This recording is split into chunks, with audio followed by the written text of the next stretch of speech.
This song written specifically for David Waynerman here.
Hello, Horsham, the parking lot, and the rest of the world.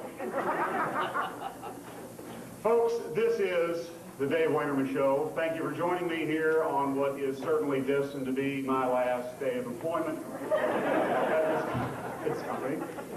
Very nice to see you all. Great to have you here.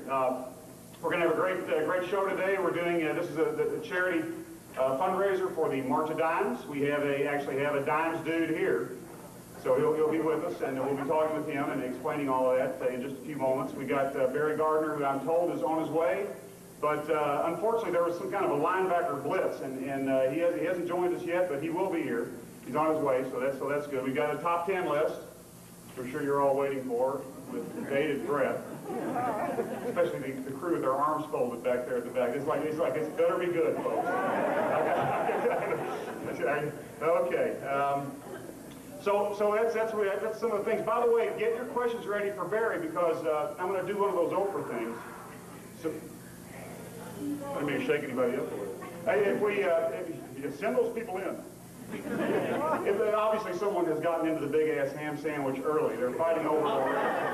So I'm sure that's what's going on over there. But I'm going to do an Oprah thing. I'm going to walk around if anybody has any questions for Barry Gardner, because if we had a top 10 list on the top 10 least appropriate people to interview a football player, I would certainly be on that list. because I was only a punter. You know, I said, you know, Coach, you have a position where if they hit you, it's a penalty. And that's what they did. Of course, our team was always behind by about 30 in the fourth quarter, so I wanted jail time. I really didn't want 15 yards. Nobody cares anymore at that point. At this show, I want to tell you, you're going to hear the truth like you've never heard it before. This show is about truth. Truth, justice, the American way, and truth. Yesterday, in fact, I had, just to illustrate this, the things you hear on this show will be true. They may not be true in the way that you think they're true. For example, yesterday in the cafeteria, I saw a lady who was expecting a baby. I did not find this out myself because, as Dave Barry said, no man should ever ask a woman if she is pregnant unless he actually sees the baby in the act of coming out. So I did not ask that question. However, there was one who did. Another lady asked, and I overheard, so I started asking, well, how's it going? Is everything okay? You know what it is, which is kind of a stupid question because she said, yeah, it's a baby. You know, everything trying to lampoon it. So I said, well, do you know what the sex of the baby is? And she said, no, I don't. And Dave, I don't want to know. It just struck me as strange. I thought about it. I came back over to her a couple minutes later and said, you know, at some point you're going to find out. You know, when a kid like turns 13, 14, there are indicators. Okay? Maybe the first diaper would do it, right? So she got the truth on that, and she was somewhat taken aback by that, started laughing a bit, and so anyway, we didn't want to have any premature births, so we backed off then. Okay, some of you, because of the nature of truth in this show, are here under false pretenses, because I told probably 20 of you, that maybe more, that we're going to have Breen in the show today. And we are, in fact, going to have Breen in the show today. And absolutely, I talked with him myself.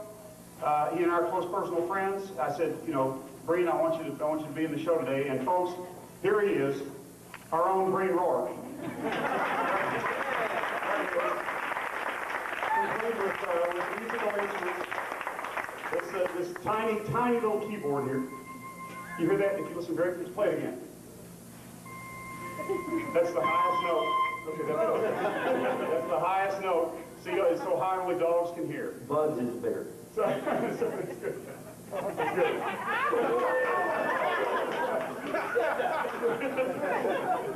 And folks, we've got the Motorolers here. We've got there Bob Jones and the Motorolers. What a band! Okay.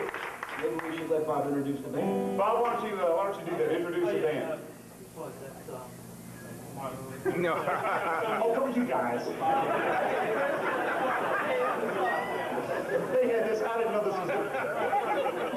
Okay, you guys know each other now. Yeah, Okay. We've seen each other in the hallways, but we never actually. Okay, I'm going to do this. Raise your hand when I introduce you. Okay, how about Bobby Jones, first of all? You know he used to play forward for the 76ers in their life with the doctor, you know, with Dr. J, you know. Bud Burrows, there he is. On the real keyboard, there's 64 keys on that instead of this 12-key thing you got there. Chris Del Sordo, all right, on the side. Marlo Marshall, also on the side. The band's clearly oversaxed, I think. But no, you can never be oversaxed. Was like a comment just over here from the band. Tony Rossi. All right, baby. And Rafa Wampola. All right, ladies and gentlemen, that is the Motorolers, Bob Jones and the Motorolers. Let's get on with the show.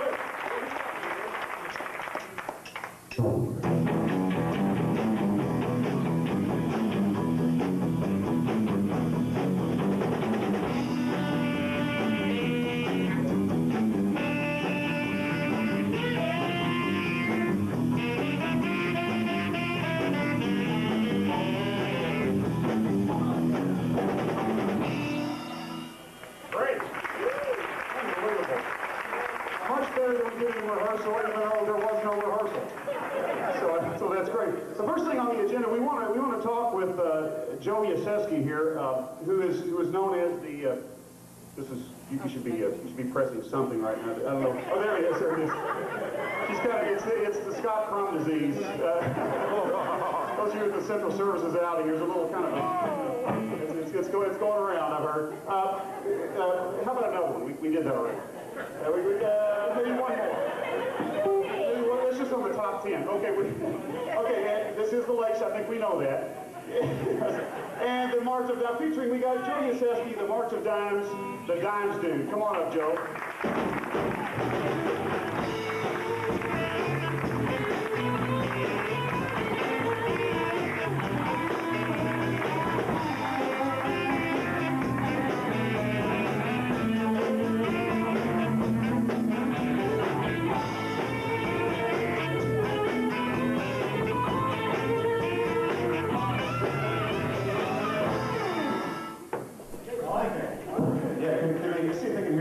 Can you hear me? Can you hear me now? Can you hear me? Can you hear me now? That's all. It's the Russian meeting. Should I be doing that? I don't think I should be doing that one. Okay. Those things they get in your brain, don't they? You can't help it. At least I can't help it. By the way, Ted says hi. Yeah, well, hello, Ted. Mr. Koss, I was going to say who the hell is he? Ted Koppel, yes, of course, my good friend, Ted. Well, tell us a little bit about the March of Dimes. There was some questions beforehand I couldn't answer about how did the organization get its name and what's a little bit of its background history and so forth. Well, the March of Dimes started in 1938 with the primary mission to cure polio. And the original thought was that if we could get people to donate dimes, and the original message was send dimes to the White House. And we'll begin the process of funding research to cure polio. And that's how it's got its name, it was a March of Dimes. It started off, one of the early events was a Mother's March, where moms would go around the neighborhoods and ask people to donate and, again, begin the research that led to the cure polio. What are those, like Million Mom Marches? You got it. Yeah. Okay, that's great. Now, having conquered the polio thing, now it's more, the emphasis is more on birth defect prevention. How does that work? Exactly. We talk a lot about healthy babies, and that's what we're devoted to. That's our mission. As an example, most of the people out there remember John F. Kennedy when John F. Kennedy was president, and unfortunately, the first family, one of their children died. Most people can remember that, and that was a 5-pound baby. And all the resources of the United States at that time could not save that baby. Today, about 98% of those babies live because of things like surfactant therapy and NICUs, NICUs they're called. And that's just an incredible advance. And we save millions and millions of babies every year because of those kinds of advances. So that's the mission, that's what we're involved in. So you're funding that kind of research and so forth? Exactly. And it goes even more than that. Anybody in the audience have a dollar bill? Anybody got a dollar bill? Bree's got one. He's got one. Anybody got a 5? He's not a plan. Oh, nice. We've upgraded, you know, these days you wouldn't the dimes dude, now you'd want to at least be the quarters dude or the half dude. Now we're up to the dollar dude. We're up to the dollar dude. Yeah. And a dollar has a special significance for us because if you put this dollar in your hand. Do we to hold this? No, it's okay. I can do 2 things at once. I'll hold it. No. I'm a dollar ahead on this gig so far. I'm going to keep it that way. This dollar bill represents the size of many of the premature and low birth weight babies that we save today. Babies as low as 1.1 pound, 12 ounces, right? And we're able to save many of those babies because of the surfactant therapy. Someday we'll be saving even more of them with gene therapy, preventing these kinds of things up front. The March of Dimes is responsible for the NICU units that are now responsible for saving these babies. But our real role is to make those NICU units unnecessary. Because we want every mom to have a healthy baby. We want every mom to go home with that baby the next day. We'll see that. Well, thank you. We'll see that you get this back. And,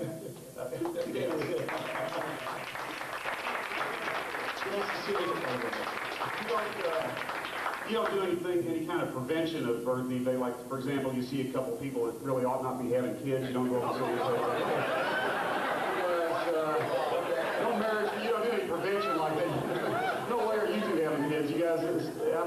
nothing like that. No, I ain't going there.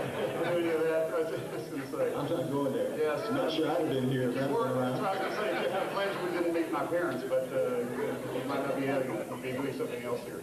What else besides attending the show and this nonsense today? What else could people do to participate or to help out? There is no shortage of the creative things that people do to help out with the March of Dimes. First, I got to compliment you. This is one of the most creative things that I've seen, and we're grateful for the people who bought tickets. We're grateful for Motorola corporate donation as well. And this is really the kind of creative things that lots of organizations come up with. We've had organizations do, pretzel sales every Thursday, and they use that to raise money.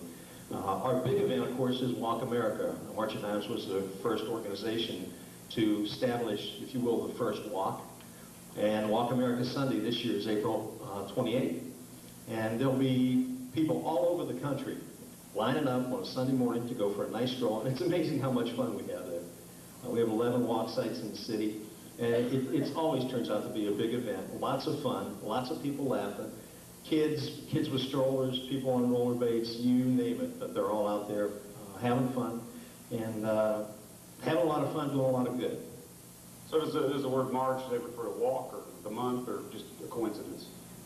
Coincidence? I may have stumped the band here. Well, I think it went back to 1938. Remember we started? Yes, in 1938. Yes. March of Dimes. March. Wait, when's the next one? What's the next thing coming up? Well, the big one is Walk America. Walk America on the 28th. 28th. And it's that weekend. It's either Saturday or Sunday is the national walk days, if you will. Great. Well, any questions of Joe? Okay, walk team. Any walk team volunteers?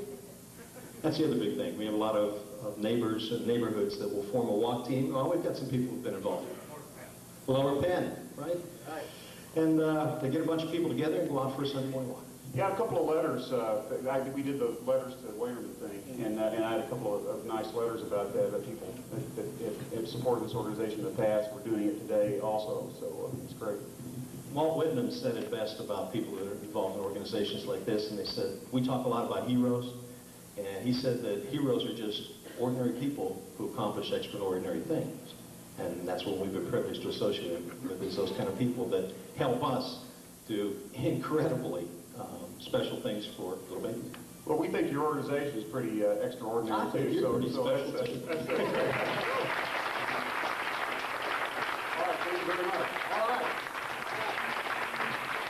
You can hang on. You can just put that back in there when you're ready.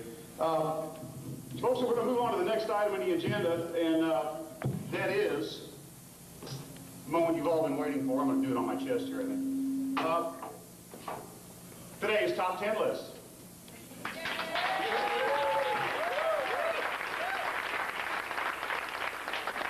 Now, folks, the top 10 list, I know not everybody has been, a couple of things. First of all, there's 15 on it.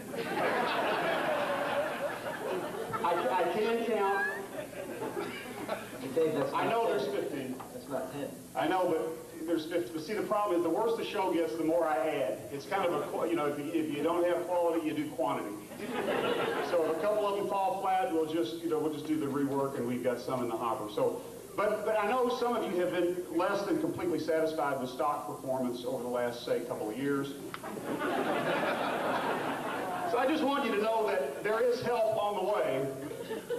And so therefore the topic for today's top 10 list is the top 10 reasons the stock price will, in fact, hit 60 again.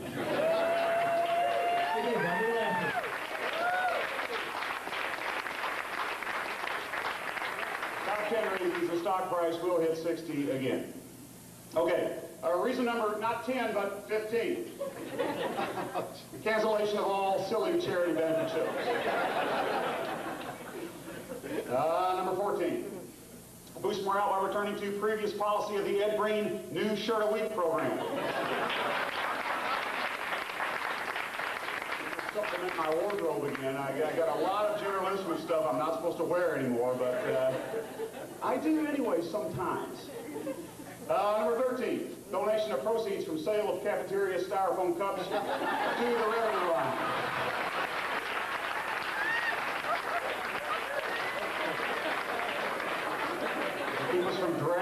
stuff forward, harvesting future orders. Now we've got that revenue from the styrofoam cups, folks.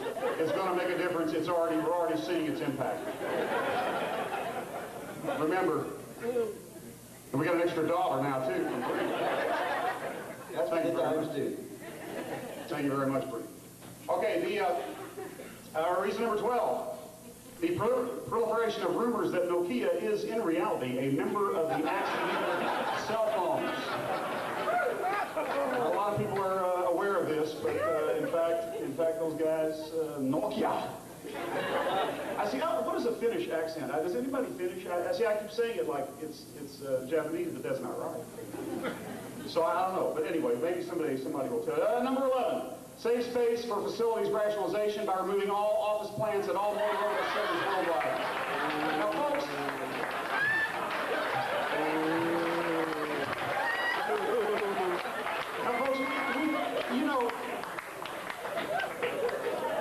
we piloted this here for about 30 minutes. And I mean, the savings from that just roll in. And, we had to put stop. We had to keep people with their pet plants, get rid of them. It's not but the carbon dioxide turns into oxygen. It's my office space. So we have to abandon it. But folks, come on. Think of all that space. Everything we can do with it. Okay, well, all right. Enough on plant closures.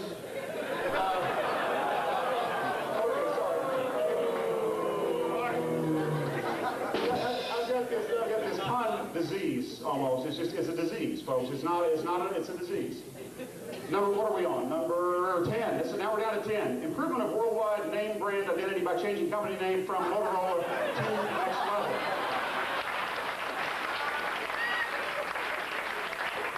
Folks, we tried that once. It had tremendous effect, didn't it? I mean, Wall Street is still jabbering about that one. And number 9, combining all special event activities into a gigantic one-day event called Bring Your Daughters, Sons, Brothers, Sisters, Mothers, Fathers, Pets, Aunts, Uncles, Cousins, Tractors, Lawnmowers, and any other damn thing you want to work at. We're just going to get it all out of the way. It's all going to be out of the way. Is that enough there? Okay, so some of you are going to hurt the rest. If you're laughing this hard already, you're going to hurt the rest of the way. Number 8, providing personal commitment PC free to all of our major competitors.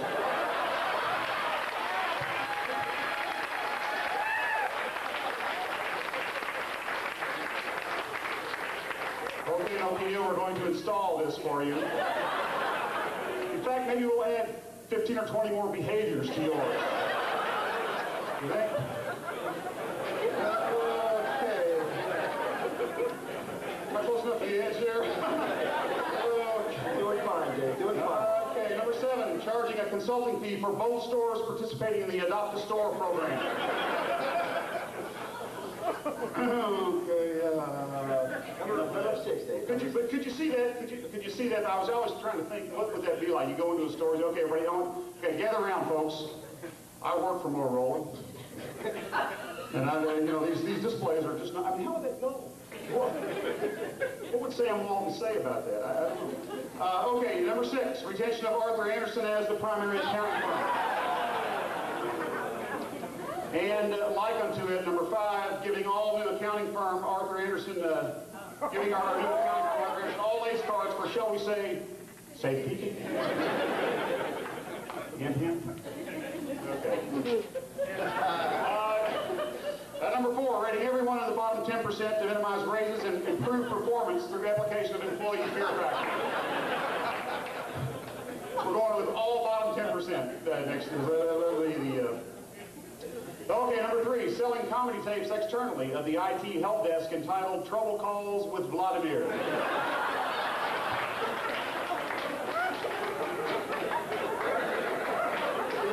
Have you called this guy? I love this guy.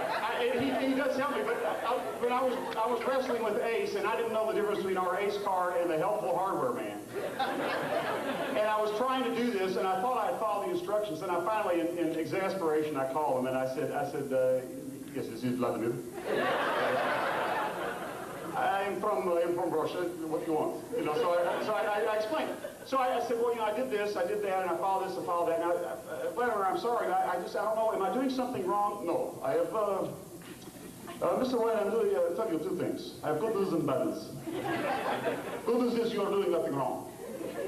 Bad news is you're doing nothing. You have missed step one. You have done nothing.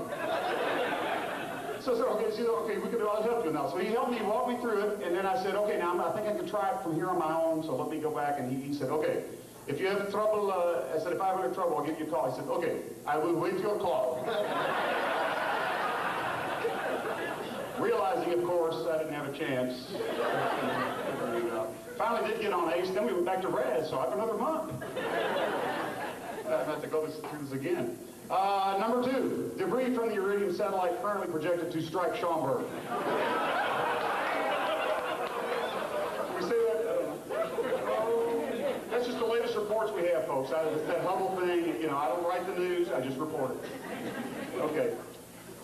And the number 1 reason why the stock price will hit 60 again, folks, all we are saying is give Breen a chance. You always have to have a song.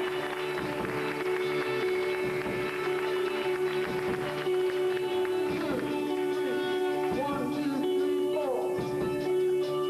All we are sing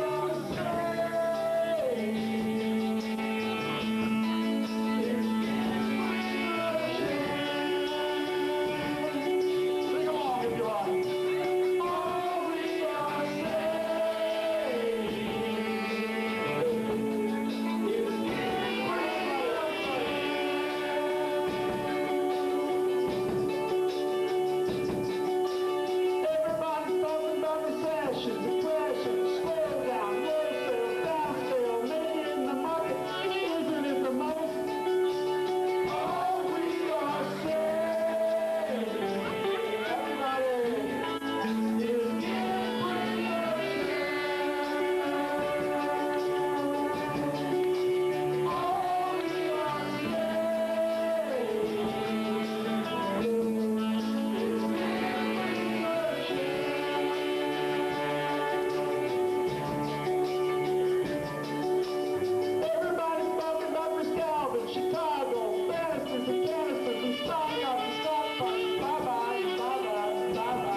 Dave, that was so nice of you.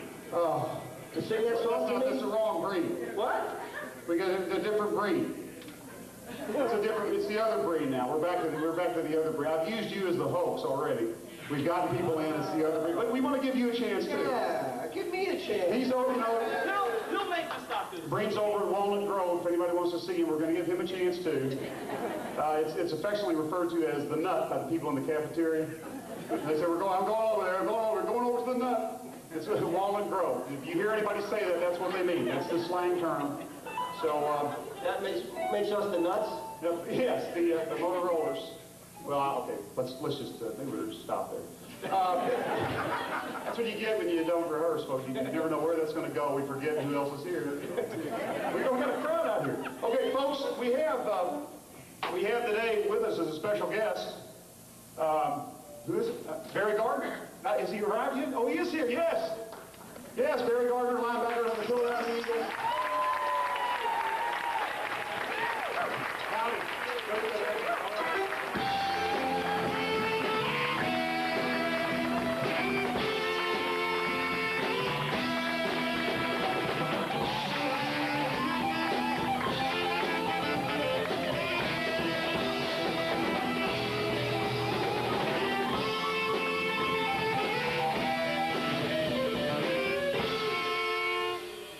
Barry, you sit wherever you want.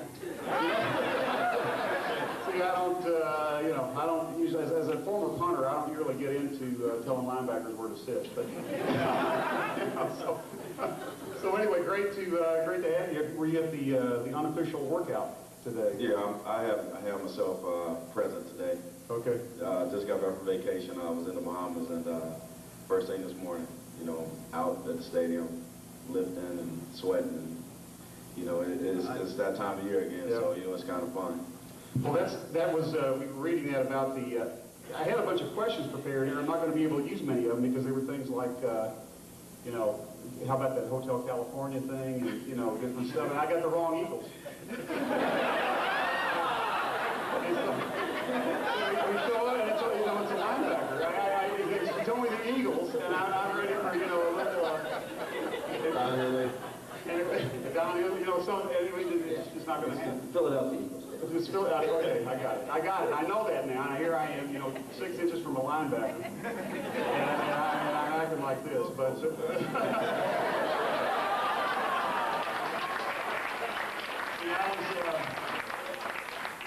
I was hit by a linebacker about this time last year. It was like an 18-wheeler thing. So I'm okay from that now, I think, but I'm still a little addled. You didn't get the license plate number? No. You can read it backwards in the mirror. But what is the prognosis here for the Eagles? Listen, you guys had a great year last year, thrilled us all, almost took it to the Rams. And,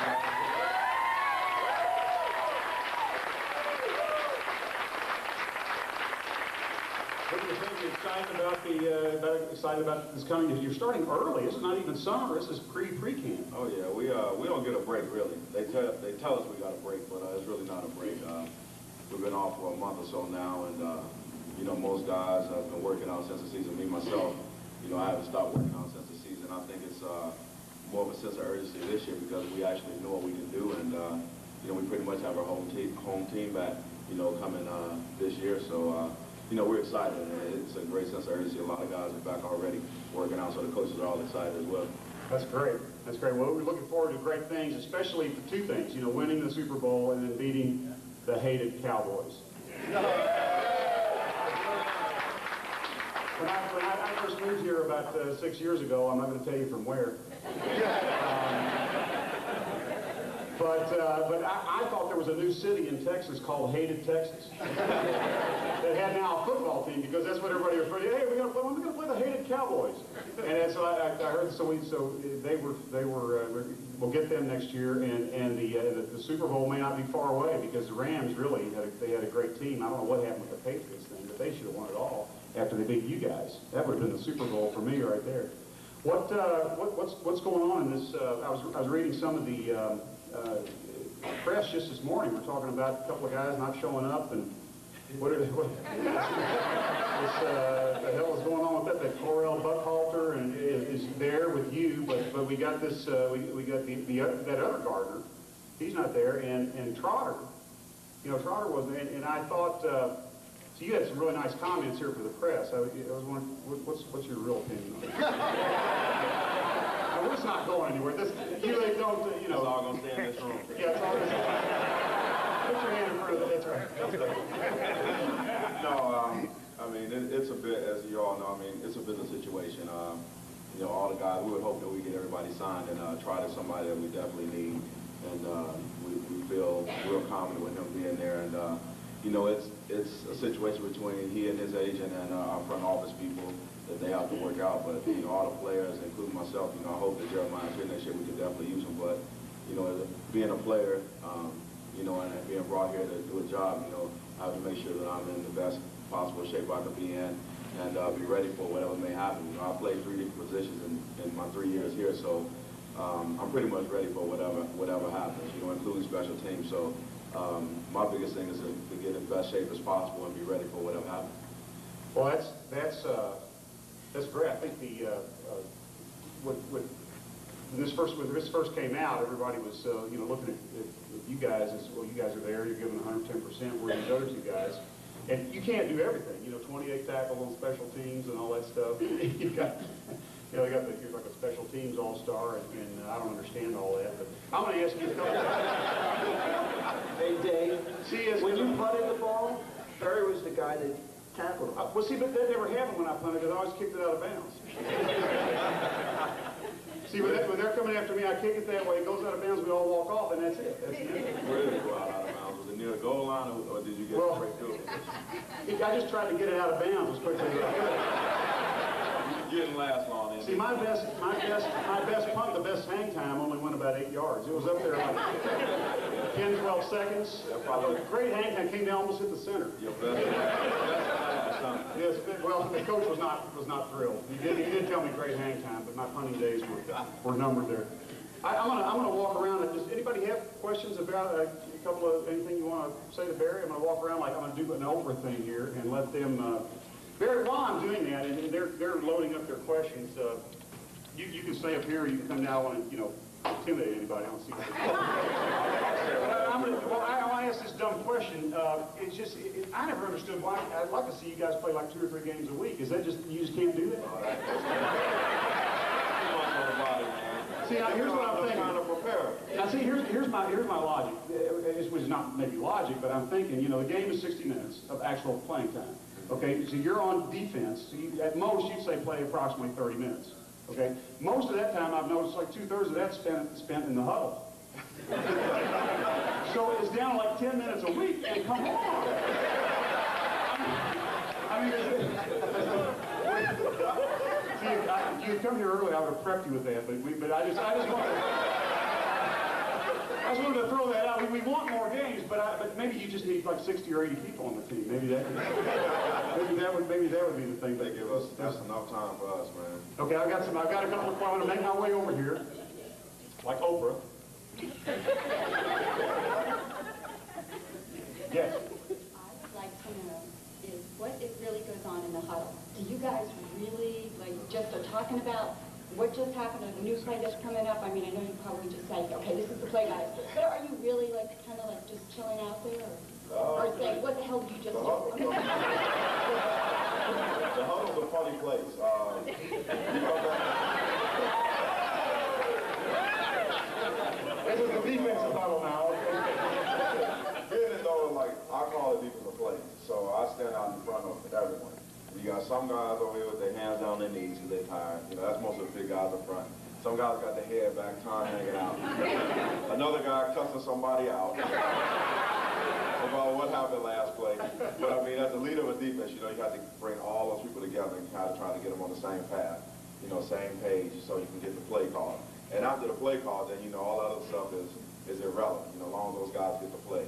And, you know, as soon as we break the huddle and we get to the line, you may have 3 or 4 people turn around and say, what's the play again? So they already lined up, and you're trying to line up as you know, as a defensive leader, trying to see what formation is going on and get them the checks. And they turn around, hey man, what's the play? What's the play? So there's a lot of funny stuff going out on the field. See, I would always call the plays in high school when I was in the huddle because I would do that. But basically, the play was just like this: guys, I'm going to kick the ball, run that way. So you know, it was not like a play number or anything like that. I had little code words, but it always meant the same thing. Short and sweet. I just want to know if Donovan is just like, you know, is he like, you know, trying to make jokes in there and trying to like... Oh, yeah, you know what? Defense. This is No, I know. Offensively, Donovan is one of those guys. He does do a lot of joking, but he's a guy that's serious, and the guys understand that. And the offensive huddle is pretty relaxed out there. You know, they got a lot of time to really get their plays. So as a defense, you know, we have to be prepared for teams to try to, you know, hike the ball quick, you know, maybe run a no huddle. But as an offense, you know, they have time, you know, to really get the plays off. So, you know, I think their huddle's a little more lax than defense because our huddles deal with a lot more emotion than the offensive side of the ball.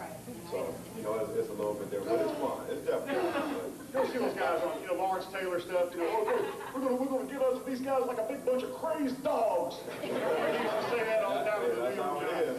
That's how it is for that about 4 seconds, man. It's crazy out there. Things move so fast. And, Did it ever strike you as strange that really on defense you're attacking? You're attacking the ball. That's really kind of an offensive thing, and on offense you're defending because you're trying to defend the ball. yeah, it's kind of. You with me on this? They think I'm nuts too. So yeah. Nobody ever thought that. The thing is, the biggest thing about our game is the offense knows they know where they're going. We don't know where they're going. So that's kind of the advantage that they have over us. But we're a lot quicker and a lot stronger. And they're afraid of you. They are afraid of you. They're going where you're not. I know that. Okay, I have another question here. From a fan standpoint, the Eagles seem like they have more team unity and less internal problems than a lot of other teams. I was wondering if you experienced that yourself. Oh yeah, Oh, you got a press conference. Go ahead, I'm sorry. I've had the privilege to, you know, all throughout my career really playing football from college.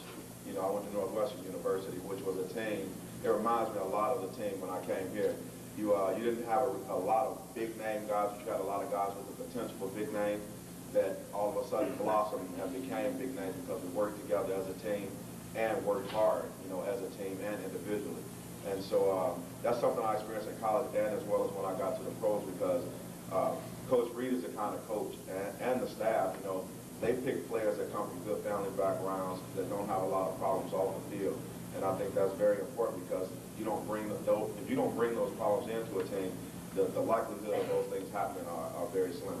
So I think that they do a good job of trying to find character guys.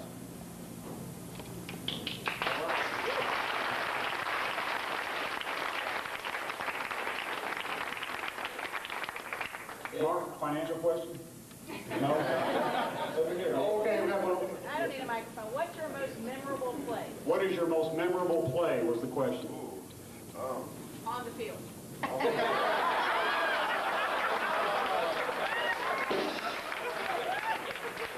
And then part B. In my career or in the NFL? NFL. Or either one. Either one? Yes. I would have to say my most memorable moment would be playing in the Rose Bowl in college. I think that would be the most memorable thing. That's like, I mean, the so-called granddaddy of all bowls. And I mean, if we went to the Super Bowl last year, that would be my most memorable moment ever. But you know, I still have that little hill to cross. But I think the biggest moment of my life was playing the Rose Bowl my freshman year in college. Now, Barry, you were a walk-on there at North. I was reading that. I remember that in your bio. That's pretty impressive. That you just kind of walked on and said, "Hey, I'm going to play linebacker." What were you playing at that time? Were you linebacker? Coming out of high school, I played offense. Okay. I played offensive guard in high school, actually. We had a scheme in high school where they pulled the guards a lot. So in essence, I was like a fullback. But I knew I wanted to go to school, you know, to a good school that would be very, you know, rewarding for me educationally as well as athletically. And Northwestern provided me both those opportunities. And I said, if I was going to play football, I might as well play in one of the premier conferences in the country. And if I was going to get a great education, you know, why not go to Northwestern? Hey, Dave, when you walked on, did you wait for a timeout? Or? Actually, I walked right into the office and said, hey, look, I'm here. You know, man, I play. What can I do? What do I have to do? We're going to throw down. I got a question, because I also read that you, when you played Pop Warner, you played against Donovan. Yeah, we actually, it's actually a funny story. That? It's actually a funny story because we grew up probably 3 miles from one another. I never actually knew him personally. We were younger just because he went to the private school, I went to the public school. But I knew of him because when you're little, you know, you play on Pop Warner ball. It's like it's a big ego thing for the kids around the neighborhood because you got some guys play on this team, some guys play on that team. But I remember going to play Donovan's team, and we always had good teams when we were younger, and on our little city team. And we went to go play those guys, and their coach was like, nah, you know, our guys are sick, or, you know, we're just not going to play y'all today.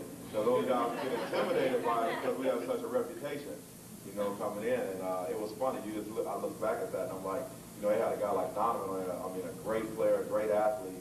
And they coach, you know, didn't want us to play them, but they had good athletes on that team over there. Do you remind you of that during two-a-days? Two-a-days, Donovan, let me tell you something. Donovan doesn't get touched, ever. If you touch Donovan, you might be packing your bag. So it was like a punter in high school. Yeah, you might as well not even get close to Donovan, because you're going to end up packing your bag, or any other quarterbacks for that matter. But yeah, Donovan, he's a great asset for our team. He's a great person, most of all. He's very down to earth. He's one of those fun-loving guys that keeps the locker room going. But yeah, when he gets on the field, he gets down to business, and he's the glue. He's the glue of our team. All right, I got another question teed up over here. What do you think the Eagles should be going after in the upcoming draft? You know what? I'm not quite sure. I'm pretty happy with what we have. Not linebackers, right? I'm excited with what we have. You know what? I don't really know. I mean, I hear rumors about, you know, defensive linemen maybe, receivers maybe, you know, running backs maybe, but who knows? Come draft day, you never know what may happen. We have, like I said, we have a great nucleus right now. Any guys that we bring in, I don't think we're really looking to bring anybody in and start right away.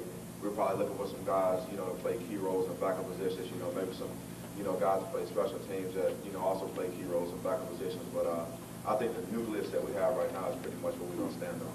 You think you might need a punter? You're looking for work after You better talk to Mandela. I think I can whoop him. Well, I don't know if Coach Reed he would look at me and he personally would twist me into a pretzel. But maybe I can outrun him.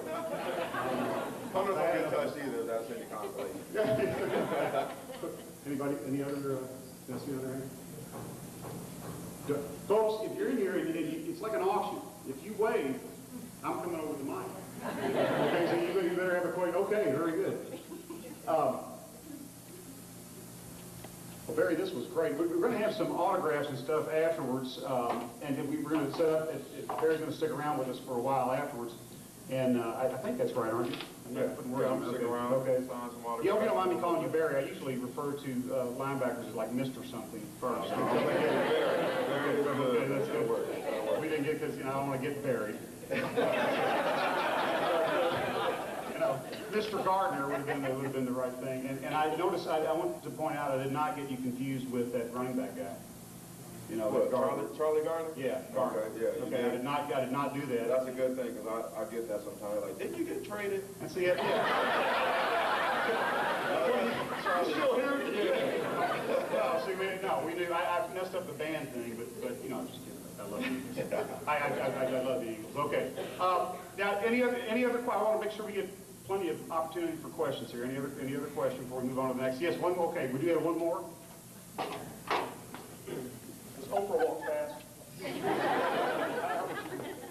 So what was going through your mind when Tiki Barber makes that lateral in the Giants game? Oh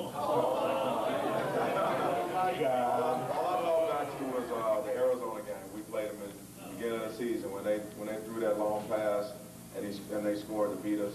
I'm like, not again. Somebody catch him. I think everybody's heart was in their throat, you know, at that particular point. But we have some good guys on the back end that got the job done, and I thank God for that. Yeah, TV sales were very good in this area the day after that. When that happened, people were throwing stuff and televisions. Anybody else? Okay. All right, very good. Well, Barry, thank you very much. I appreciate it. Come on, we got an Eagles shirt?